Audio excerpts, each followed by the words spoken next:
अस्सलाम वालेकुम स्टूडेंट, कैसे हैं आप सब? ठीक हैं, खैरियत से हैं स्टूडेंट? जैसे कि आप जानते हैं कि हमने लास्ट लेक्चर में ऑर्गेनिक केमिस्ट्री जो है उसका आगाज कर दिया हुआ है और हमने देखा था कि तमाम के तमाम ऑर्गेनिक कंपाउंड जो हैं वो लिविंग ऑर्गेनिज्म से बनते हैं, लिविंग ऑर्गेनिज्म के अंदर बनते हैं। जैसा कि हमने वाइटल फोर्स थ्योरी जो थी उसको भी पढ़ा। तो आज का ये जो लेक्चर है इसमें हम थोड़ा सा आगे मूव करेंगे, अपना सफर आगे जारी रखेंगे और आज rejection of vital force theory के मुतालिक हमने बात करनी और इसी के साथ साथ हम कुछ ऑर्गेनिक कंपाउंड्स उनको भी डिस्कस करेंगे। तो जी स्टूडेंट, जैसे कि मैंने आपसे कहा कि लास्ट टाइम हमने ऑर्गेनिक केमिस्ट्री के मुतालिक बात की और जो बात कही थी मैं थोड़ा सा रिकॉल करवा देता हूँ आप लोगों को। हमने वाइटल फोर्स थ्योरी, जैकब बेrzelius ने वाइटल फोर्स थ्योरी हमें प्रपोज की और हमें कहा कि ऑर्गेनिक कंपाउंड जो है they can only prepared by the living organism. ठीक है, वो सिर्फ लिविंग ऑर्गेनिज्म से ही प्रिपेयर हो सकते हैं, नॉन लिविंग थिंग्स जो है उनको प्रिपेयर नहीं कर सकती। ये जैकब बेrzelius का कहना था। ठीक है, फिर आज का जो लेक्चर है इसमें हम देखेंगे कि ये जो ईयर है अराउंड 1828, ये ईयर कौन सा है भाई, याद रखिएगा ये ईयर बहुत इंपॉर्टेंट है क्योंकि इस ईयर में रेवोल्यूशन आई थी केमिस्ट्री के अंदर, ऑर्गेनिक केमिस्ट्री के अंदर एक रेवोल्यूशन आई थी और इससे हमें आज के दिन बहुत बेनिफिट है। तो बताऊंगा कैसे बेनिफिट है। ठीक है, सो 1828 की ये बात है कि 1828 में एक साइंटिस्ट, एक महान साइंटिस्ट जिनका नाम जो है बोहलर है, ठीक है, ये सामने आए और भाई इन्होंने किया क्या, इन्होंने किया ये कि इन्होंने जो बात वाइटल फोर्स थ्योरी में कही गई थी उसको रिजेक्ट कर दिया।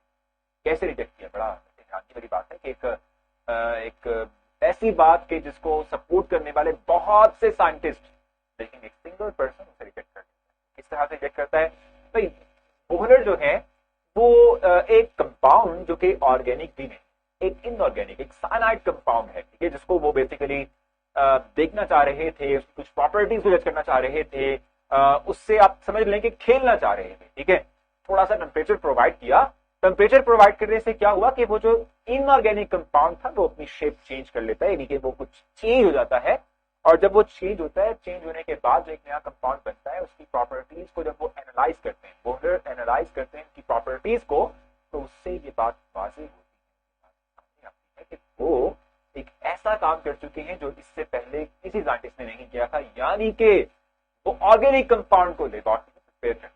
इस तरह से देखिएगा कि इनके पास था अमोनियम साइनाइड। ठीक है, अमोनियम साइनाइड ये कंपाउंड NH4CnO किया, ये कि इन्होंने हीट दी। हीट देने से क्या हुआ कि इसके अंदर, इस कंपाउंड के अंदर एटम्स की सिर्फ रीअरेंजमेंट हुई है और इस रीअरेंजमेंट से एक नया कंपाउंड जनरेट हो गया और वो नया कंपाउंड जो है बेसिकली हम कह सकते हैं कि वो था हमारे पास NH2CONH2 जो कि है यूरिया। ठीक है, यूरिया जो है ये यूरिन से निकला है। पहले हम यूरिया को हम हासिल करते थे यूरिन से, ठीक है, यूरिन से हासिल करते थे एनिमल्स के। तो अब हम क्या कर रहे हैं, इसी को प्रिपेयर कर रहे हैं लेबोरेटरी में किसी एक इनऑर्गेनिक कंपाउंड से। तो ये काम है बोहलर का और जैसे ही ये इन्वेंशन आप कह लें, ये डिस्कवरी जो है, ये आप कह लें कि एक नया कंपाउंड जो जनरेट कर लिया लेबोरेटरी में बोहलर ने किया, वाइटल फोर्स थ्योरी खत्म। वाइटल फोर्स थ्योरी का काम नहीं रहा, वाइटल फोर्स थ्योरी रिजेक्ट हो गई और तमाम साइंटिस्ट जो बिलीव करते थे उनकी सोच भी बदल गई। और मैंने आपको बताया ना कि ये रेवोल्यूशनरी एरा है। ठीक है, यानी कि एक ऐसा टाइम कि जिसने केमिस्ट्री को कहते हैं ना 180 डिग्री पर रोटेट करवा दिया। ठीक है, वो किस तरह से, इसके बेनिफिट भी बहुत ज्यादा। बेनिफिट किस तरह से ज्यादा, देखिए अगर ये काम ना हुआ होता तो अभी तक हम स्टिल यही बिलीव कर रहे होते कि ऑर्गेनिक कंपाउंड सिर्फ लिविंग ऑर्गेनिजम्स ही बना सकते हैं, हम नहीं बना सकते, लेबोरेटरी में नहीं प्रिपेयर हो सकते। अगर यही बात होती तो ये जो आप प्लास्टिक यूज करते हैं ना, ये ना होती आज।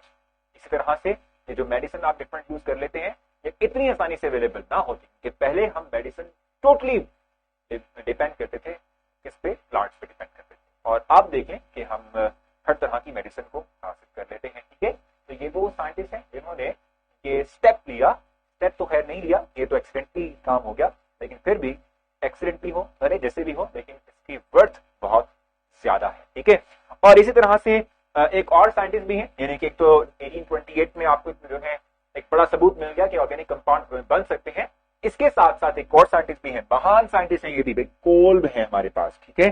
कोल्ब है कि जिन्होंने 1845 के अंदर, ठीक है, 1845 ये आप कह लें कि ईयर है, इसमें कि इन्होंने क्या किया था, एसिटिक एसिड को प्रिपेयर किया, एसिटिक एसिड को प्रिपेयर किया, ये भी एक ऑर्गेनिक कंपाउंड, ठीक है, एसिटिक एसिड को प्रिपेयर किया, तो वो भी लेबोरेटरी में प्रिपेयर किया।